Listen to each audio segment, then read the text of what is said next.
வாங்க இன்னைக்கு என்ன டிப்ஸுங்கிறத பார்க்கலாம். உடல் சோர்வு, கிளைமேட் சேஞ்ச்னால தொண்டை வலி, இந்த இருமல் சளி எல்லாம் வரும். அதை நிவாரணம் பண்றதுக்கு தான் நான் டிப்ஸ் சொல்ல போறேன்.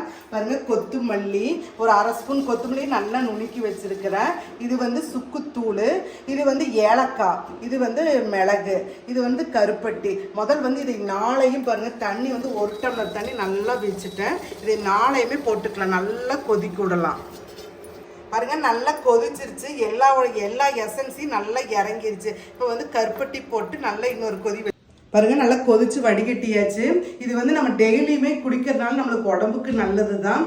வெளியே போயிட்டு இது குடிக்கிறப்ப நல்லா ஒரு ஃப்ரெஷ்ஷாகவும் இருக்கும், ஒரு ஆக்டிவாகவுமே இருக்கும். இது பெனிஃபிட் ஏராளம். நீங்களும் பயன்படுத்தி பயனடைங்க.